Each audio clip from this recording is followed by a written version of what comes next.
यात्रा तर झाली, पण यात्रेसाठी बनवलेला येसूर शिल्लक राहिला होता. येसूर म्हणजे त्यामध्ये बाजरी आणि डाळ चांगली लालसर भाजली होती आणि ती गिरणीमध्ये दळलेली. मग तो शिल्लक राहिलेला येसूर एका छोट्या डब्यामध्ये काढून ठेवत होते आणि तो नंतर कोणत्याही नॉनव्हेजच्या भाजीसाठी आपण वापरू शकतो. आणि आता उन्हाळा चालू झाल्यापासून एक वेळ किराण्याच्या यादीतील एखादी वस्तू राहू शकते, पण कलिंगड आणि खरबूज हे तर आणलंच जातं बाजारात गेल्यावर. आमच्याकडे कलिंगड आणि खरबूज सगळ्यांनाच आवडतं, त्यामुळे भरपूर अशी कलिंगड आणि खरबूज आणली होती.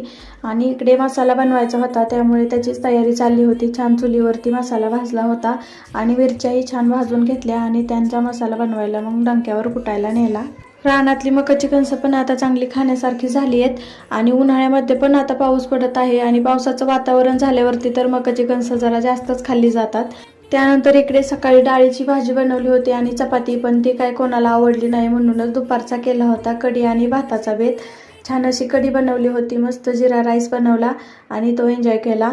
यात्रेतून देवराजने ही छान अशी बबल गन घेतली आहे.